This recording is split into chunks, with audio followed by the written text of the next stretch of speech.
BHDS 183 अनुवाद सिद्धांत और प्रविधि, इसमें टोटल 10 चैप्टर हैं और 10 के 10 चैप्टर एक ही क्लास में आप सभी को पढ़ाने जा रहा हूँ, इसलिए पूरी क्लास को आप सभी लोग ध्यान से ज़रूर सुनिएगा, क्योंकि आपके एग्ज़ाम के लिए मोस्ट इम्पोर्टेंट जितने भी चैप्टर रहेंगे, सारे चैप्टर को पढ़ेंगे और इम्पोर्टेंट चीज़ों को हम लोग ज़रूर देखेंगे, ठीक है? अगर मैं इस किताब की बात करूँ तो पूरी बुक अनुवाद पर ही डिपेंड करती है। कितना? अनुवाद ही है। इसमें सब अनुवाद है। अनुवाद मतलब क्या होता है? भाई कोई चीज़ अगर हिंदी में लिखी है, उसको अंग्रेजी में लिख दो और जो चीज़ अंग्रेजी में लिखी है, उसको हिंदी में लिख दो। अनुवाद में क्या होता है? किसी लिखी हुई चीज़ को एक भाषा से जब दूसरी भाषा में भेजा जाता है, इसी को हम लोग अनुवाद कहते हैं। क्या कहते हैं? इसी को अनुवाद कहते हैं। अगर मैं चैप्टर की बात करूँ तो हमारा जो पहला चैप्टर रहेगा, पहला चैप्टर बहुत इम्पोर्टेंट है और पहला चैप्टर से पेपर में पहला क्वेश्चन आएगा जी। पहला क्वेश्चन आएगा। अब देखो इसमें क्या, जैसे अगर आप देखें अनुवाद का अर्थ क्या होता है, अनुवाद की परिभाषा क्या है, अनुवाद का स्वरूप क्या है, अनुवाद के स्वरूप जैसे सीमित अनुवाद क्या है और व्यापक अनुवाद क्या है, भाई छोटा अनुवाद क्या है और बड़ा अनुवाद क्या है। जैसे अनुवाद का महत्व, भैया अनुवाद का तो बड़ा महत्व है। अगर अनुवाद नहीं होता ना तो आज हम लोग शायद किसी चीज को जान नहीं पाते। एक चीज बताओ, अमेरिका में अगर कोई घटना घट रही हो तो अगर अनुवाद नहीं होगा तो हम लोग कैसे जान पाएंगे? अमेरिका में तो जो घटना घट रही है तो सब अंग्रेजी में छप रहा होगा ना, तो हम लोग कैसे जान पा रहे हैं? क्योंकि भैया ट्रांसलेशन है, अनुवाद है। अगर अनुवाद नहीं होगा तो दुनिया में ज्ञान और संचार की जो क्रांति हो रही ना, सब ठप हो जाएगा। ठीक है, अनुवाद आज अगर मैं कहूं, आज हम लोग जो भी चीजें जान पा रहे हैं वो अनुवाद के कारण ही जान पा रहे हैं। अगर अनुवाद नहीं होगा तो हमें किसी चीज के बारे में पता ही नहीं चलेगा। अब अनुवाद किसे कहते हैं? किताब में जो कुछ लिखा हो, जो मैं बता रहा हूं उसको ध्यान सुनो। अनुवाद क्या है? अनुवाद को क्या लिखोगे? अनुवाद किसे कहते हैं? तो लिखो, लिखना जो मैं बोला। अनुवाद वह होता है कि जब हम एक भाषा में लिखी हुई वस्तु को, वस्तु मतलब कोई भी जो कोटेशन है, जो भी चैप्टर है, कुछ भी है, किसी भाषा में लिखी गई वस्तु को जब हम दूसरी भाषा में लेकर के जाते हैं, उसे हम अनुवाद कहते हैं। मान लीजिए कि कोई कविता हिंदी में लिखी गई है या कोई चैप्टर हिंदी विषय में लिखा गया है, उसको जब हम अंग्रेजी या उर्दू या फारसी या किसी दूसरी भाषा में जब हम लिखते हैं, उसी को अनुवाद कहा जाता है। अनुवाद का सिंपल से मतलब है कि एक भाषा में कही गई बात को दूसरी भाषा में कहना। और अनुवाद करते समय हमें इस चीज का ध्यान रखना चाहिए कि अनुवाद हमेशा शब्द टू शब्द होता है। अनुवाद क्या होता है? शब्द टू, यानी वाक्य से वाक्य होता है। जैसे जैसे किसी ने बोला कि मैं घर जाता हूं, भैया इसका जो अनुवाद किया जाएगा सेम ऐसे ही किया जाएगा। तो अनुवाद की क्या है विशेष? देखो अगर हम बात करें, पहले चैप्टर से पहला क्वेश्चन आएगा जरूर। देखो 10 नंबर का क्वेश्चन आएगा पेपर में और 10 नंबर के 5 क्वेश्चन आप लोगों को करने हैं। पेपर में लगभग 8 से 10 क्वेश्चन आता है। कितना? 8 से 10 क्वेश्चन आता है और पूरी किताबें अनुवाद भरा पड़ा है।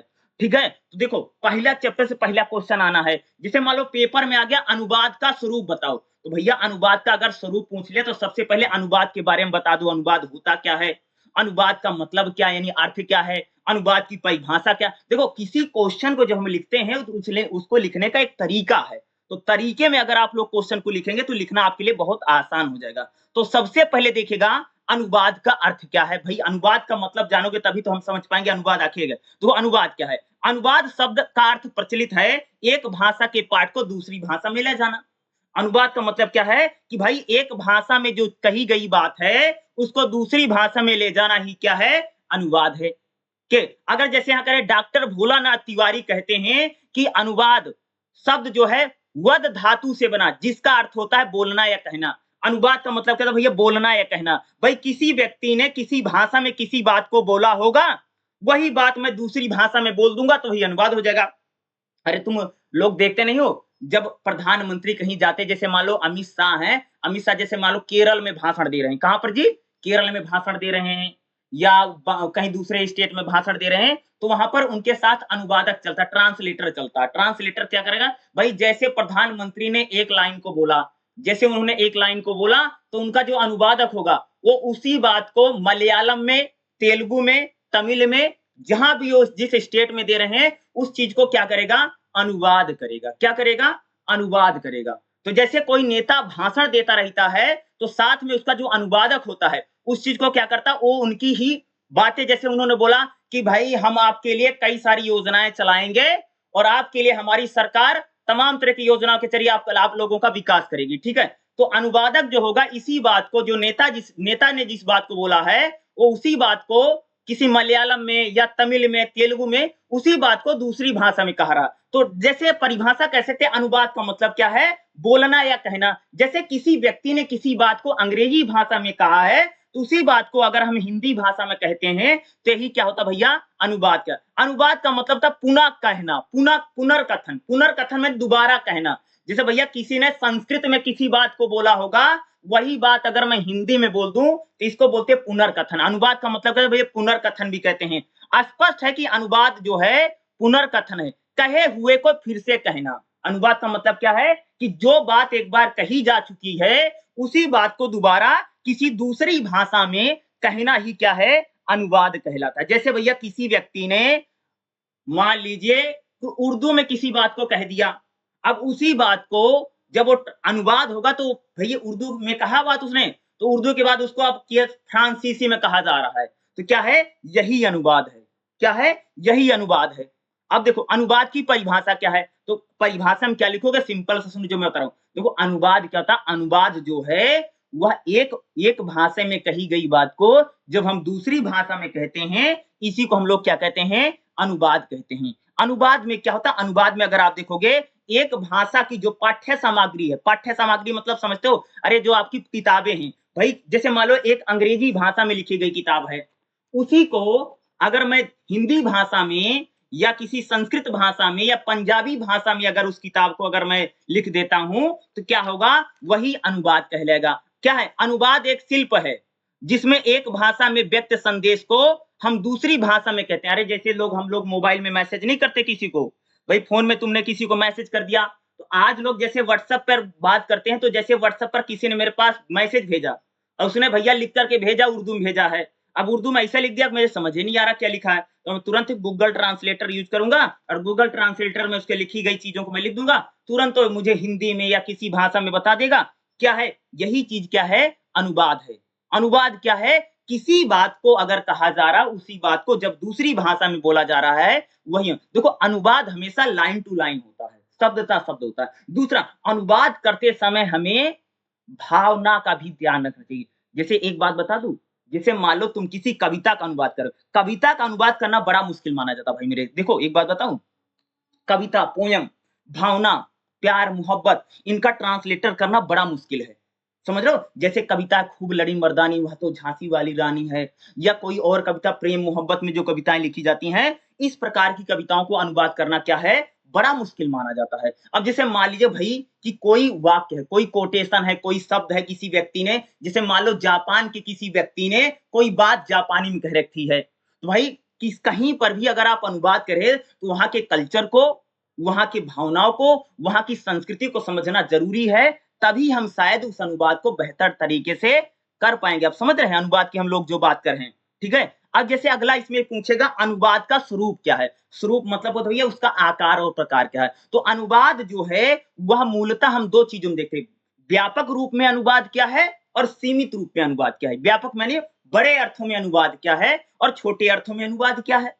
भाई बड़े यानी बड़े लेवल पर अनुवाद कैसे होता है, छोटे लेवल पर कैसे अनुवाद हो रहा है।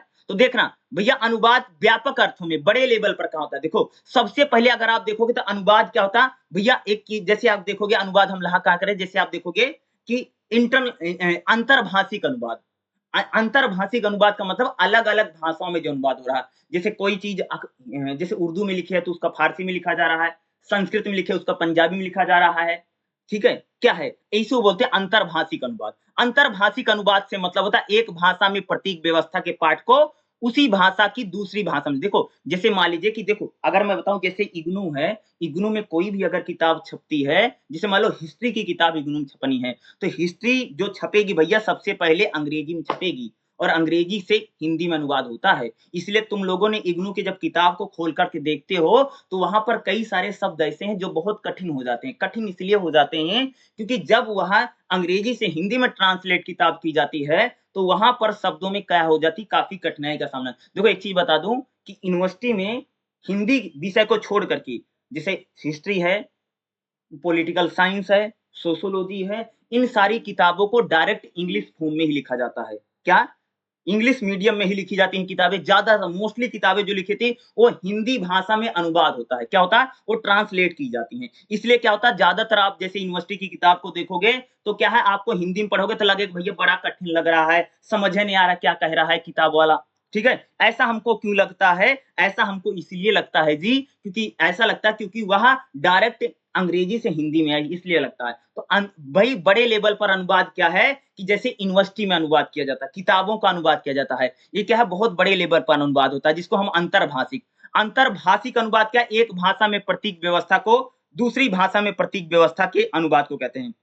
इसको हम कहते हैं। तो ये देखो, यानी क्या है कि देखो, सिंपल सी बात यही है कि अनुवाद जो है किसी जैसे किसी देखो, जब जब जब अनुवाद होता है, तो वहाँ पर हम प्रतीक व्यवस्था का भी यूज़ करते हैं। प्रतीक प्रतीक का मतलब होता है कि जैसे मान लो किसी भाषा में कोई एग्ज़ाम्पल है या कोई बात है, तो उस बात को हम दूसरी भाषा में डायरेक्ट हम लोग क्या करते हैं, उसका अनुवाद करते हैं। और अनुवाद करते समय हम लोगों को दोनों भाषाओं का ज्ञान होना बहुत ज़रूरी है। देखो, जैसे मान लो भाई तुम अनुवाद करने बैठे हो, ठीक है? और तुमको दो भाषाओं का अनुवाद करना है। अगर तुमको दोनों भाषाएँ नहीं आती रहेगी, तो शायद आप जो अनुवाद है बेहतर तरीके से नहीं कर पाएँगे। जैसे मान लो कि भैया मुझे अंग्रेजी से हिंदी में अनुवाद करना है और मुझे अंग्रेजी नहीं आती है, हिंदी नहीं आती है, तो मेरा जो अनुवाद रहेगा वो अनुवाद नहीं हो पाएगा, जो शायद होना चाहिए था, जो बेहतर ढंग से होना चाहिए था। अब देखो, अगर हम देखें पाठ्यधर्मी अनुवाद क्या?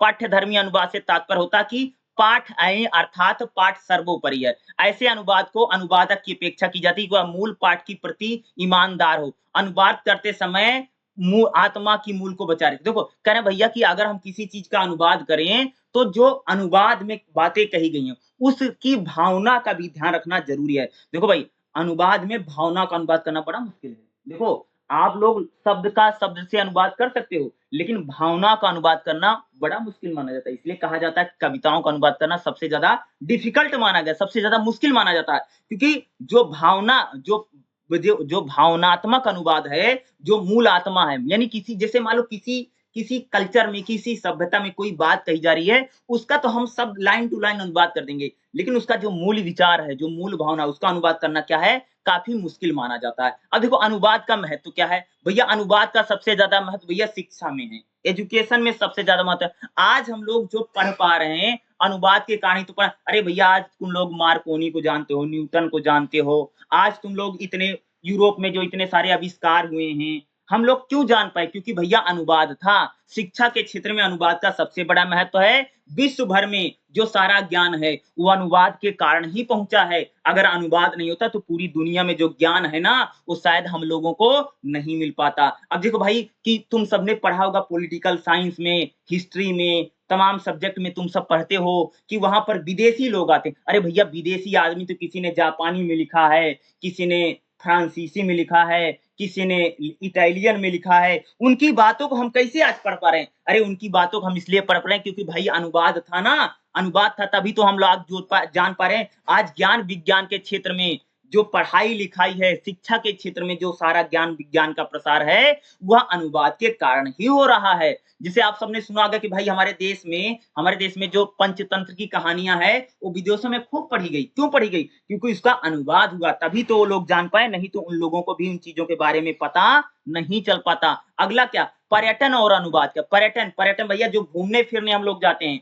उसमें भी अनुवाद बहुत ज़्यादा। जैसे मान लो भैया कि अमेरिका से कोई आदमी ताजमहल देखने आया है, तो ताजमहल जब देखने आएगा, तो यहाँ का आदमी उसको हिंदी में थोड़ी बताएगा। उसको भी अंग्रेजी भाषा में बताया गया, उसकी जो लैंग्वेज होगी उसमें ना। आज जो पर्यटन है, जैसे तुम कहीं पर घूमने-फिरने गए हो, जैसे मान लो कि तुम जापान चले गए घूमने के लिए, तो भैया तुम जापान में घूम रहे हो, जो टूरिस्ट होगा, जो तुमको वहाँ पर सैर करवाएगा, तो वो भई तुमको हिंदी भाषा में या जो अंग्रेजी भाषा तुमको जो भाषा आती है, उसमें ट्रांसलेट करके बताएगा। तो आज जो पर्यटन का क्षेत्र है, जो घूमने-फिरने हम लोग जाते हैं, जैसे आज हम लोग अमेरिका के कल्चर को जानते हैं, या हम लोग जापान के कल्चर को जानते हैं, या हम चीन के कल्चर को जाने, या कि वहाँ की सभ्यता संस्कृति का हम कैसे जान पाए? भाई अनुवाद के कारण ही तो जान पाए। अगर अनुवाद नहीं होता, शायद हम वहाँ उनके कल्चर को, उनकी चीज़ों को शायद नहीं जान पाते ना। अरे भाई, तुम कहीं घूमने-फिरने जाओ, तुम टूरिस्ट गाइड लेते हो ना, तो बताता है ना, वहाँ की लैंग्वेज, वहाँ जो भी चीज़ें तुम्हें अपनी भाषा में बताएगा ना। तब जान पाओगे ना। अब प्रशासन में भाई सबसे ज़्यादा अनुवाद है। प्रशासन में सरकारी कार्यालय वाले में देखो कितना अनुवाद होता है। अब देखो प्रधानमंत्री की तरफ से कोई नोटिफ़िकेशन जारी होगा, हमारी केंद्र सरकार है, हमारी राज्य सरकार है, जो सरकारी अधिकारी है,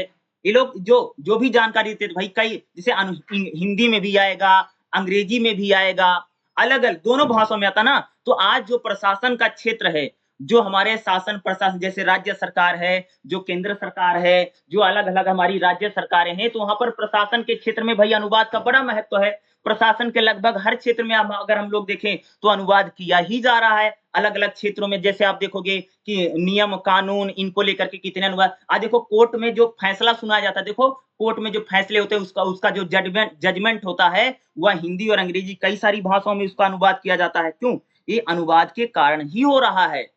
आज यानी प्रशासन के क्षेत्र में इतना ज़्यादा अनुवाद है और जनसंचार माध्यम, जनसंचार जैसे रेडियो, टीवी, इंटरनेट इसमें तो भाई सारा अनुवाद ही है। जैसे हम लोग अमेरिका की खबरों को जान पाते हैं, चीन की खबरों को जान पाते हैं, जापान की खबरों को जान पाते हैं या हम श्रीलंका से कोई खबरें जान पा रहे हैं। क्यों जान पा रहे हैं भैया? क्योंकि अनुवाद हुआ ना, अगर अनुवाद नहीं होता तो शायद हम उनकी खबरों को नहीं जान पाते। वहाँ क्या घटनाएँ घट रही हैं, वहाँ क्या हो रहा है, वहाँ की चीज़ों को हम लोग इसलिए जान पाते हैं क्योंकि वहाँ से चीज़ें ट्रांसलेट हो रही हैं, अनुवाद हो रहा ना। भई अनुवाद करके जैसे मान लो कि चीन में कोई घटना घटी, तो वहाँ तो भैया चीनी में सब अखबार दिखाएगा, न्यूज़ चैनल में सब चीनी भाषा में आएगा। लेकिन वहाँ जो भैया हमारे देश का आदमी चीनी भाषा जानता होगा, उसको सुनेगा और हमारे यहाँ पर हिंदी में आके बता देगा। तो क्या है, आज जो जनसंचार माध्यम है, रेडियो है, टीवी है, इंटरनेट है, अखबार है, पत्रिका है, मैगज़ीन है, यहाँ पर अगर आप देखोगे तो अनुवाद है। अरे मूवी में, फ़िल्मों में कितना अनुवाद हो रहा है, तुम देखते नहीं?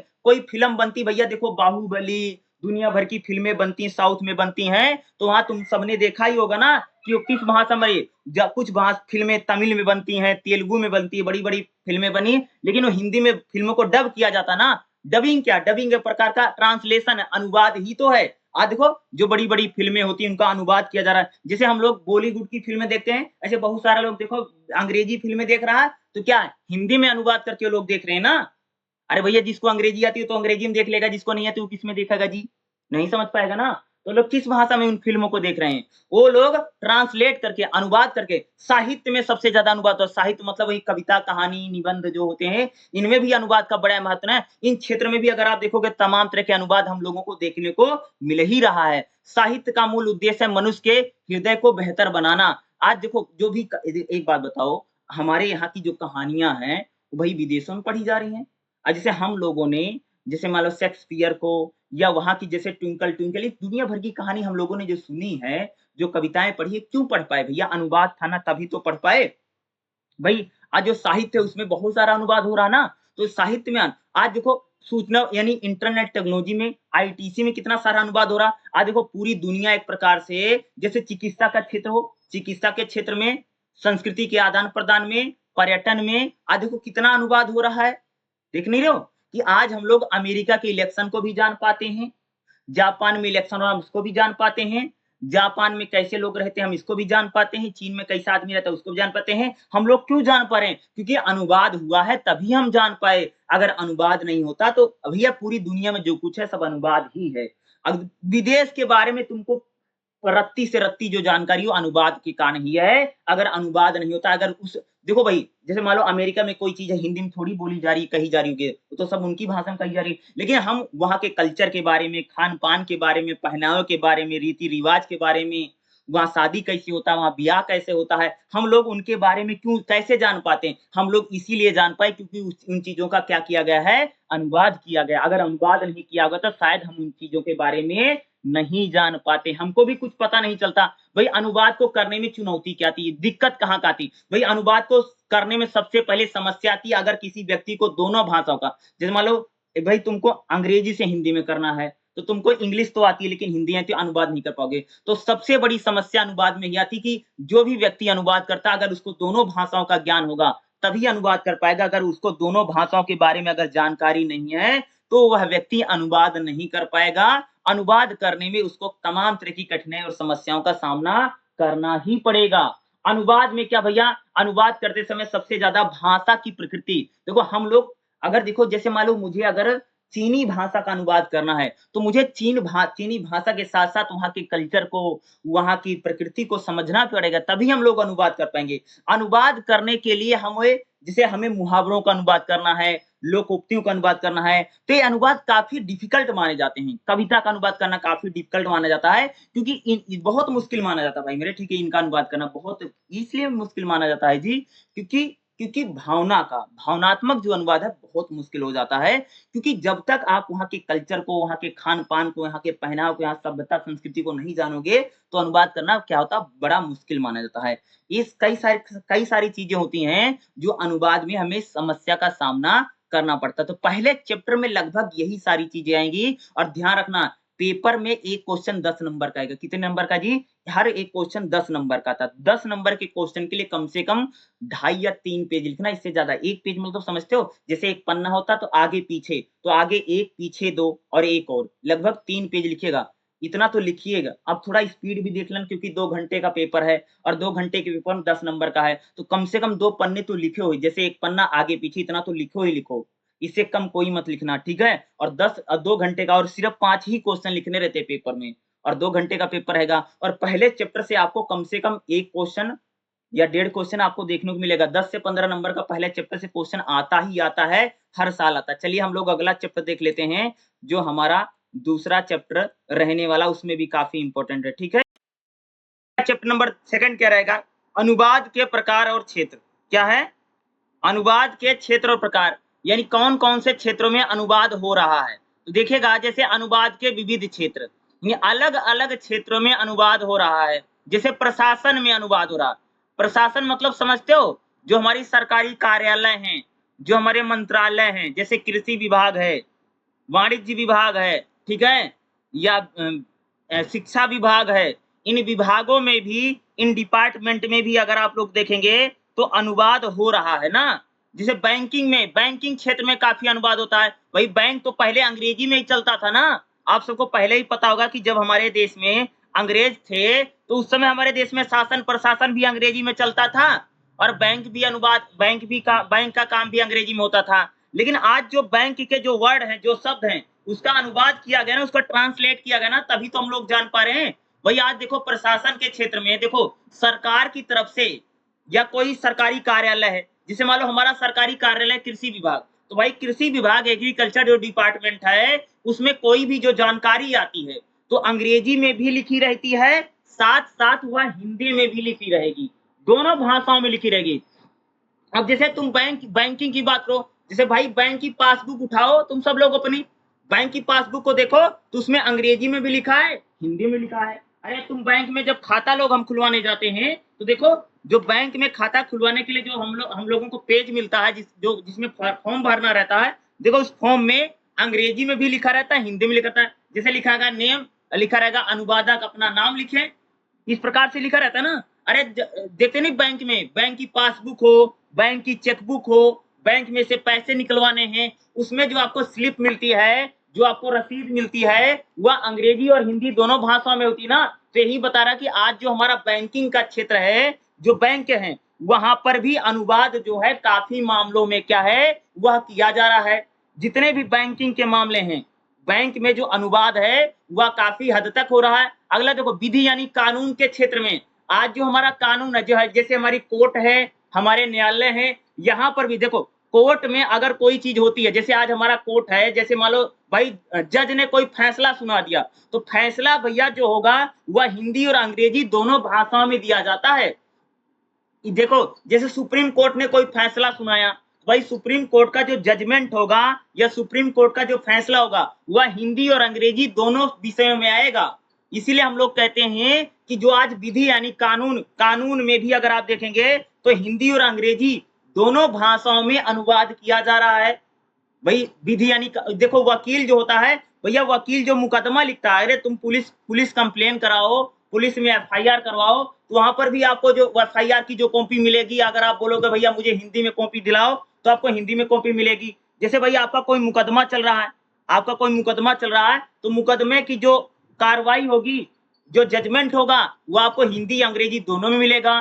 ठीक है। अब जैसे मान लो कोई बंगाल है, भैया बंगाल में अगर कोई मुकदमा चलेगा, अगर कोई रसीद मिलेगी, अगर कोई मुकदमा दायर होगा, तो वह बंगाली भाषा में भी रहेगा, साथ में अंग्रेजी में रहेगा। तो यही कह रहे हैं कि आज जो विधि वहाँ भी अनुवाद जो है हो रहा है। अगला देखो मीडिया के क्षेत्र में, भाई आज जो हमारा मीडिया देखो, अखबार हो, न्यूज़पेपर हो, टेलीविज़न का जो मीडिया देखो, आज जो अखबार है, देखो भई अगर मान लो भैया भाई मेरे दिल्ली में कोई घटना घट गई, तो दिल्ली में जो घटना घटी है, तो भैया अंग्रेजी वाला भी वही लिख रहा है, हिंदी वाले भी वही लिख रहे हैं। अगर कोई अखबार उर्दू में छपता है, उर्दू में भी वही लिखा जा रहा है, पंजाबी में भी वही लिखा जा रहा है। तो आज जो मीडिया का क्षेत्र है, वहाँ पर भी जो अनुवाद है, काफ़ी हद तक किया जा रहा है। देखते नहीं मीडिया में कितना अनुवाद होता है, सारा अनुवाद ही तो है। देखो जैसे जैसे अखबार है, जैसे मैं एग्जांपल लेकर के आप सबको बताऊं, जैसे भाई मान लो कि श्रीलंका है, श्रीलंका में कोई खबर आई, ठीक है, श्रीलंका से खबर है, श्रीलंका में दो भाषाएं बोली जाती है जी, एक तमिल बहुत बोली जाती है, तमिल बोली जाती है, ठीक है। तो श्रीलंका में भैया अगर कोई भी खबर छपेगी, अगर कोई भी सूचना आएगी तो तमिल भाषा में आएगी। लेकिन श्रीलंका की खबरों को हम लोग जो पढ़ेंगे, अब जैसे मान लो तुम्हारे घर में हिंदी अखबार आता है, तो हिंदी अखबार में जो खबर छपी होगी श्रीलंका की, वह हिंदी में ही छपी होगी। तो कहने का मतलब क्या है कि भाई श्रीलंका में जो घटना घटी थी, वहां तो खबर तो तमिल में आ रही थी ना, लेकिन हमारे देश में जो तमिल भाषा जानते हैं, उन्होंने तमिल से हिंदी में क्या कर दिया, अनुवाद कर दिया। इसलिए हम श्रीलंका की खबरों को भी जान लेते हैं। अब जैसे मान लो जापान की बात करें, तो जापान में तो जापानी भाषा बोली जा रही है ना। भाई जापान में कोई घटना घटी, तो जापान के जो न्यूज चैनल है, वो तो भैया सब जापानी में दिखाएगा, कि जापानी में खबर आएगी। लेकिन मान लो कोई आदमी अगर जापानी जानता है, तो जापानी से उसको हिंदी में, अंग्रेजी में, अलग-अलग भाषाओं में क्या कर देगा, अनुवाद कर देगा। आज जो हमारा मीडिया का क्षेत्र है, मीडिया के क्षेत्र में भी अगर आप देखेंगे, तो काफ़ी हद तक क्या होता है, अनुवाद किया जा रहा है। मीडिया के इलाके में काफ़ी हद तक अनुवाद होता है। अगला देखिए जैसे सृजनात्मक साहित्य में अनुवाद, सृजनात्मक जैसे कविताओं का अनुवाद हो रहा है, कहानियों का अनुवाद होता है। आज जो हम लोग निबंध लिखते हैं, उसका भी काव्य अनुवाद क्या, काव्य मतलब कविताओं का अनुवाद। जैसे मालिक बहुत सारी जैसे खूब लड़ी मर्दानी वह तो झांसी वाली रानी थी, इसका अनुवाद किया जा रहा है। और भी जैसे बहुत सारी कविताएं हैं, अगर आप देखोगे तो एक टोकरी भर मिट्टी की कहानी है, कहानियों का अनुवाद हो रहा। काव्य अनुवाद का मतलब कविताओं का अनुवाद करना, और कविताओं का अनुवाद करना जो है काफी मुश्किल माना जाता है। क्या माना जाता है? सबसे डिफिकल्ट जो अनुवाद माना जाता है वह काव्य अनुवाद यानी कविताओं का अनुवाद ही माना जाता है, क्योंकि यहाँ पर भावनात्मक अनुवाद है। देखो एक चीज बताऊं, लाइन टू लाइन अनुवाद करना बहुत आसान है, लेकिन भावनाओं का अनुवाद करना बहुत में। देखो कविताएं जो होती ना भैया, सभ्यता संस्कृति जुड़ी, वो कल्चर से रिलेट करती हैं। जैसे कहीं का खान पान कैसा है, कहीं का पहनावा कैसा है, कहीं का रीति रिवाज कैसा है, कहीं की सभ्यता कैसी है, तो ये इससे रिलेटेड कविता होती। इसलिए कविताओं का अनुवाद करने के लिए हमें कहीं की सभ्यता संस्कृति कल्चर खान पान पहनावा के बारे में जानकारी होगी, तभी हम लोग काव्य अनुवाद कर पाएंगे। जो साहित्य में जो कहानियां होती हैं, कहानियों का भी खूब अनुवाद होता है। अब जैसे हमारे देश में जो पंचतंत्र की कथा जो विष्णु शर्मा ने लिखी है, पंचतंत्र की कहानियों का जो अनुवाद है हुआ है, तो भाई विदेश के लोग भी पंचतंत्र की कहानियां पढ़ पा रहे हैं विष्णु शर्मा की। अरे हम लोग जो जो भी कहानियां पढ़ पा रहे हैं, कैसे पढ़ पाते हैं ये, क्योंकि अनुवाद हुआ है तो कहानियों का। अब जैसे नाट्य अनुवाद, नाटकों का खूब अनुवाद होता है। जैसे हमारे देश में जैसे मान लो जैसे अंधेर नगरी, चौपट राजा टके, इसका भी अनुवाद किया जा रहा है। जो भी नाटक है, जैसे प्रेमचंद के नाटक हैं या और भी नाटक हैं, इनका भी नाट्य अनुवाद में नाटकों का जो अनुवाद होता है। जैसे कभी जैसे मान लीजिए प्रेमचंद के लिखे हुए नाटक हैं, या मुंशी जैसे मान लीजिए या और भी बहुत सारे लोगों ने नाटक लिख रखा है ना, जैसे मन्नू भंडारी के नाटक हैं, मैथिली शरण गुप्ता के नाम नाटक हैं। नाटकों का भी अनुवाद होता है भाई, जैसे कोई लेखक होता है, वो नाटक लिखता है, तो उन नाटकों का भी क्या है, अनुवाद बड़ी मात्रा में किया जा रहा है। अब जैसे मुहावरों का भी अनुवाद होता है। जैसे मुहावरे हैं, जैसे मान लीजिए कोई मुहावरा है, मान लीजिए कोई भी मुहावरा है, नाच ना जाने आंगन टेढ़ा, अंगूठा दिखाना, ठीक है, या दांत खट्टे करना, ठीक है, लोहा लेना, ये क्या है, इनका भी अनुवाद होता ना। तो आज जितने भी क्षेत्र हैं, उन क्षेत्रों में अगर आप देखेंगे तो हमें अनुवाद देखने को मिलता है। उसी प्रकार से मुहावरों का, लोकोक्तियों का भी काफी अनुवाद होता है। जो लोकोक्तियां होती है, लोकोक्तियां मैंने कहावतें, ठीक है, जैसे कहावतें होती है ना, जिसको हम बोलते हैं, उनका भी अनुवाद होता है। अब देखो पर्यटन के क्षेत्र में भाई, आज जो पर्यटन जो घूमना फिरना, उसमें तो काफी अनुवाद हो रहा ना। जैसे आप लोग कहीं पर घूमने फिरने जाओगे, तो उसका अनुवाद आपको वहां पर देखने को मिलेगा ही मिलेगा। अब जैसे मान लो कि मैं भाई चीन घूमने गया हूं, तो चीन में तो मुझे चीनी भाषा तो आती नहीं है, तो मैं यहाँ करूंगा, कोई सी टूरिस्ट को पकड़ूंगा जो घुमाता फिराता है, तो भैया अगर उसको हिंदी आती होगी तो मुझे बता देगा, चीन के बारे में बताएगा, भैया चीन के फलाने इसको बनवाया, इसको बनाया, तो क्या चीज़ सारी चीज़ें बता देगा। अब जैसे मान लो कि हमारे यहाँ पर कोई ताजमहल घूमने आया है, मान लीजिए भैया कोई जापान का आदमी ताजमहल घूमने आया है, तो हमारे देश में जिन लोगों ने जापानी सीखी है, भाषा सीखी है, वो लोग टूरिस्ट बन जाएँगे, गाइड बन जाते हैं और लोग जापानी को घुमा देंगे, बता देंगे भैया इसको किसने बनवाया, मुगलों ने बनवाया है, कब बनवाया, कब नहीं बनवाया, उसके पूरा बारे में बता देगा। तो क्या है, आज जो पर्यटन का क्षेत्र है, जो घूमने-फिरने का क्षेत्र है, वहाँ पर भी बहुत अनुवाद हो रहा है, अगर आप लोग देखेंगे। अगला शिक्षा के क्षेत्र में काफ़ी अनुवाद, आज जो एजुकेशन का क्षेत्र है, भाई वहाँ तो 100% अनुवाद है। आज देखो जितने आविष्कार हैं, अरे विज्ञान में तो भैया सब अनुवाद है। आज जो साइंस हम लोग जान पा रहे हैं, जैसे हम लोग न्यूटन के बारे में जानते हैं, हम लोग गैलीलियो के बारे में जिसने दूरबीन की खोज की है, आज हम लोग मार्कोनी के बारे में जानते हैं, जिसने रेडियो का आविष्कार किया था। तो आज हम जो अलग-अलग वैज्ञानिकों के बारे में, जो विदेशी वैज्ञानिक रहे हैं, जैसे हम लोग अगर आप देखो जैसे पॉलिटिकल साइंस में हम लोग पढ़ते हैं, अरस्तू के बारे में पढ़ते हैं, प्लेटो के बारे में पढ़ते हैं, हम लोग इनके बारे में कैसे जान पा रहे हैं? क्योंकि अनुवाद हुआ था। अगर अनुवाद हुआ तभी हम लोग इनके बारे में जान पाएँ, अगर शायद अनुवाद नहीं होता शायद हम इनके बारे में जान भी नहीं पाते हैं। यह अनुवाद ही है जो हम लोग इनके बारे में जान पाएँ। तो अनुवाद क्या है, अलग-अलग क्षेत्र में भई अनुवाद की काफ़ी उपयोगिता है, बहुत ज़रूरी है अनुवाद। अगर अनुवाद नहीं होगा तो हमें किसी चीज़ के बारे में जानकारी मिलना असंभव हो जाएगा। भाई हम लोग सिर्फ़ अपने बारे में जान पाएँगे, अपनी सभ्यता के बारे में, अपनी संस्कृति के बारे में, अपने कल्चर के बारे में जान पाएँगे।